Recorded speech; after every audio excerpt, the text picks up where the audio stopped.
Nobody came for me that winter. I watched the front door every single day.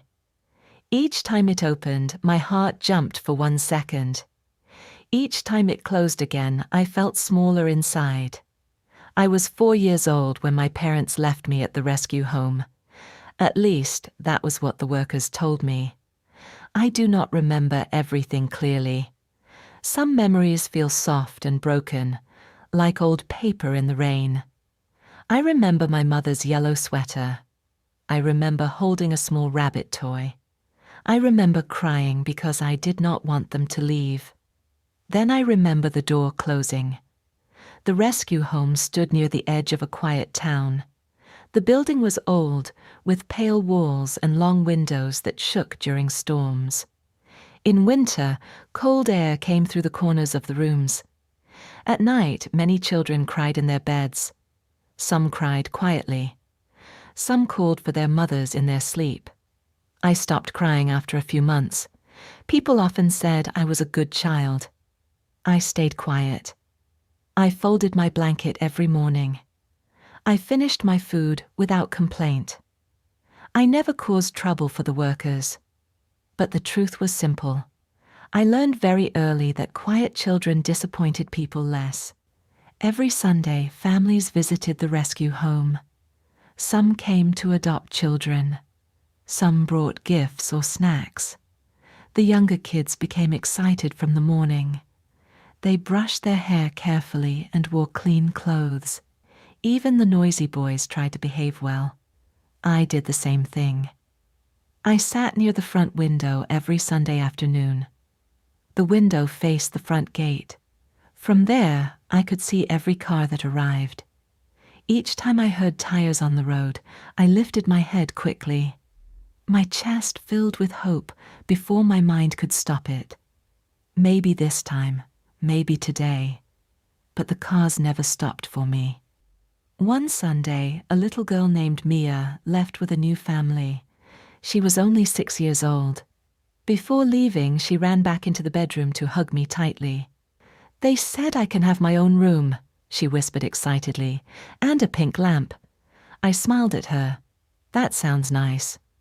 "Aren't you happy?" she asked. "I am." But after she left, her empty bed stayed beside mine for weeks. I stared at it every night before sleeping. The room felt colder after that. That evening, I sat alone near the stairs. Mrs. Elaine, the oldest caretaker in the rescue home, slowly walked toward me with 2 cups of warm milk. She handed one to me. "You missed dinner." "I wasn't hungry," I said softly. She sat beside me without speaking for a moment.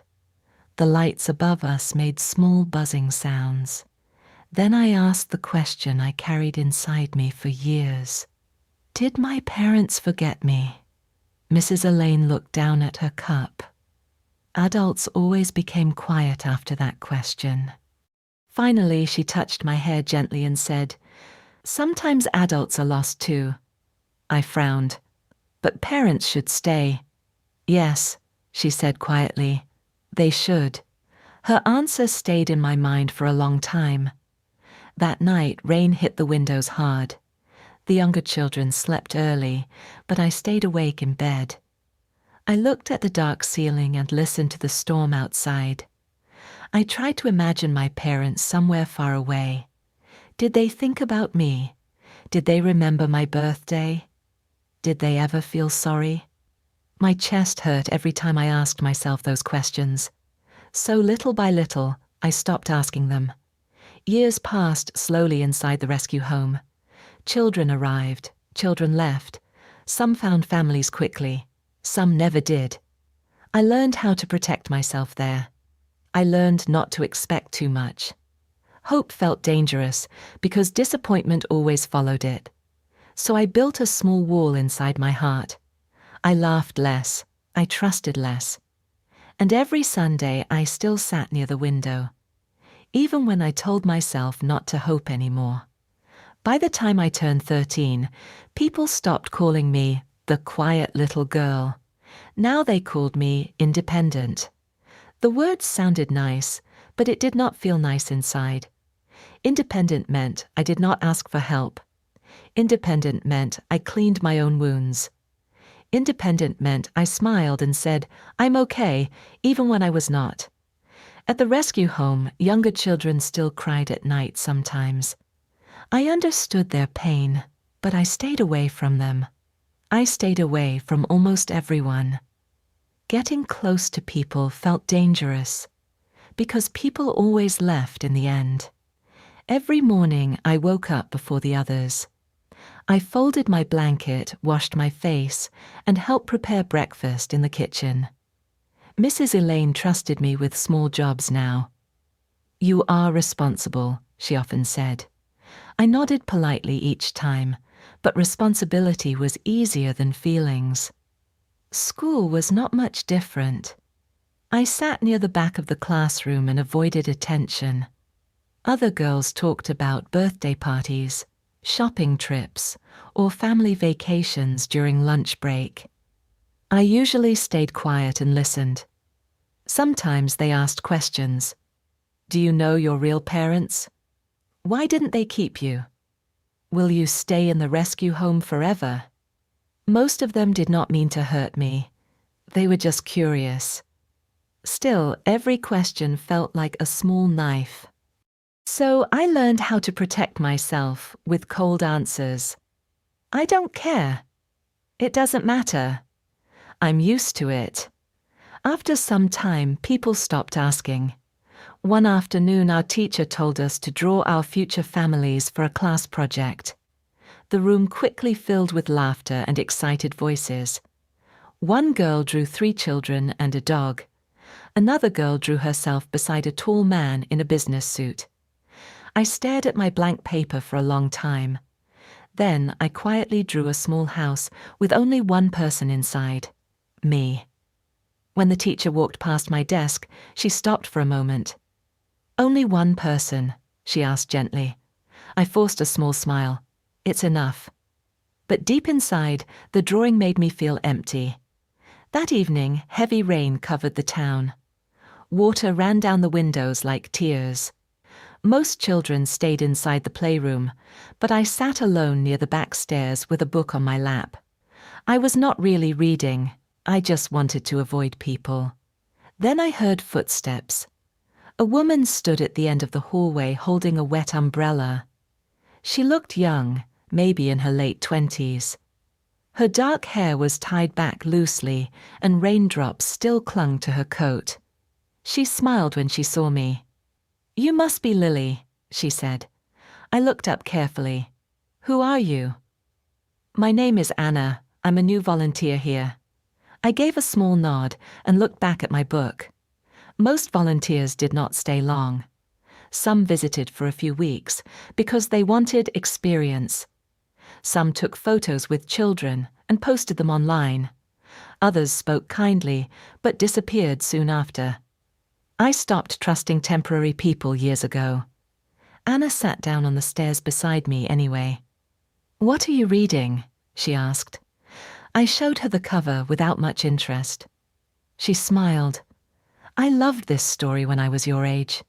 I did not answer. Usually adults became uncomfortable around silence. They tried too hard to fill it. But Anna stayed calm. She simply sat there and listened to the rain with me. After a while, she said quietly, "Rain makes people remember sad things sometimes." I looked at her for the first time. Her voice did not sound fake. "It's just rain," I said. "Maybe," she replied softly. "But sometimes people hide inside storms because they don't want others to see their feelings." Her words made my chest tighten. I quickly stood up. "I should go help in the kitchen." Before leaving, I heard her speak again. "You look very tired," she said gently. I frowned. "I'm not tired." She looked at me carefully, not with pity, but with understanding. Then she said the sentence that stayed in my mind all night. "You look tired of being strong all the time." For 1 second, I forgot how to breathe, because nobody had ever said that to me before. Not Mrs. Elaine, not my teachers, not even myself. People only praised my strength. Nobody noticed how heavy it was becoming. That night, I lay awake in bed, listening to the rain fade slowly outside. Mia's old bed beside mine was no longer empty now. A younger girl slept there peacefully, hugging a stuffed bear. I stared at the ceiling in silence. Anna's words repeated again and again inside my head. Tired of being strong. I hated how deeply those words touched me, because part of me knew they were true, and another part of me was suddenly afraid that if someone looked too closely at my heart, they would see how broken I still was inside. After that rainy evening, Anna started coming to the rescue home almost every week. At first, I tried to avoid her. If she helped in the kitchen, I cleaned the bedrooms upstairs. If she read stories to the younger children, I stayed outside in the yard. If she sat near me during dinner, I finished my food quickly and left. But somehow she never acted offended. She never forced me to talk, and that confused me. Most adults either ignored quiet children or tried too hard to fix them. Anna did neither. She simply stayed kind in a calm and steady way. Little by little, I stopped running away from her. One Saturday afternoon, Mrs. Elaine asked me to help Anna organize old books in the storage room. Dust floated through the warm sunlight near the windows. The room smelled like paper and old wood. Anna picked up a damaged storybook and laughed softly. "This book is older than me," she said. I smiled before I could stop myself. She looked surprised. "Oh, so you can smile."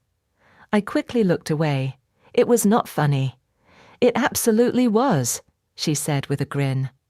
For some reason, her teasing did not feel cruel. It felt warm. We spent hours sorting books together. At some point, music started playing softly from Anna's phone. She moved her shoulders dramatically while carrying a heavy box. I laughed again. A real laugh this time. The sound surprised both of us. "There it is," Anna said quietly. "What?" "You." Her words made my chest feel strange. That night, I could not stop thinking about the small moments we shared. I hated how comfortable I felt around her. Comfort was dangerous. It made people hopeful, and hope still scared me. Days passed, and Anna slowly became part of my routine. Sometimes we cooked dinner together. Sometimes we walked to the small market near the rescue home to buy vegetables and bread. Other times, we simply sat outside and watched the sunset paint the sky orange and pink. One evening, we sat on the back steps after dinner. Summer air moved gently through the trees. The younger children played loudly in the yard nearby. Anna handed me a cup of cold lemonade. "You seem quieter today," she said. "I'm always quiet." "Not like this." I stared down at my cup. For a long moment, neither of us spoke. Then Anna asked softly, "What hurts you the most?" The question hit me harder than I expected. I wanted to give my usual answer. "Nothing. I'm fine. It doesn't matter anymore." But the words would not come out. Instead, my throat suddenly felt tight. Anna waited patiently, and something inside me finally broke. "I think—" My voice shook badly. "I think there's something wrong with me." Anna frowned slightly. "Why would you think that?" "Because my parents left me." The words came out fast now, like water breaking through a cracked wall. If I was good enough, maybe they would have stayed. My eyes burned with tears. Maybe I cried too much when I was little. Maybe I made life hard for them. Maybe they looked at me and decided I wasn't worth keeping. I hated myself for crying. I quickly wiped my face and looked away. "This is stupid," I whispered. "Forget it." But Anna moved closer instead. "No," she said softly, "it's not stupid." Tears rolled down my cheeks faster now. Years of pain pushed against my chest all at once. I waited for them for so long, I admitted. Every Sunday, every birthday, every time the phone rang. My voice cracked. I kept thinking maybe today would be the day they came back. The yard behind us slowly became quieter as the younger children went inside. I stopped hoping after a while, I said. At least I tried to. Anna stayed silent for a moment. Then she gently took my trembling hand. Her hands felt warm. Lily, she said carefully, a child is never the reason adults fail. I froze. No child deserves abandonment, she continued softly. Adults make choices, sometimes terrible choices, but their failure does not become your identity. I stared at her through blurry eyes. Nobody had ever said those words to me before, not once. For years I secretly carried the belief that I was unwanted because I was not enough. Too difficult, too unlovable, too easy to leave behind. But Anna's voice slowly pushed against that darkness. You were a child, she said again. You deserved safety. You deserved love. Something inside my chest hurt deeply when I heard those words, because I wanted to believe them, but another part of me still could not. I don't know how, I whispered. How to what? How to believe I matter. Anna's eyes became soft. You do not learn that in one night, she said gently, but healing often starts with hearing the truth for the first time. The evening sky had turned dark blue by then. Small lights glowed from the windows behind us. I looked down at our hands quietly. For the first time in many years, I allowed myself to imagine a different possibility. Maybe my life was not broken because of me. Maybe I was never the problem at all. After that night, something inside me slowly changed. The pain did not disappear. I still had difficult days. Sometimes I still woke up feeling empty inside. Sometimes I still looked at other families and wondered what my life could have been. But I no longer hated myself the same way. Anna continued visiting every week. She never pushed me too hard. She only stayed beside me, little by little, like sunlight entering a cold room.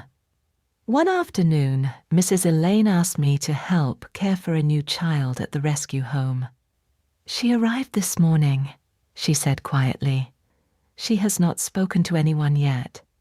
I walked into the playroom and saw a small girl sitting alone near the corner. She looked about 5 years old.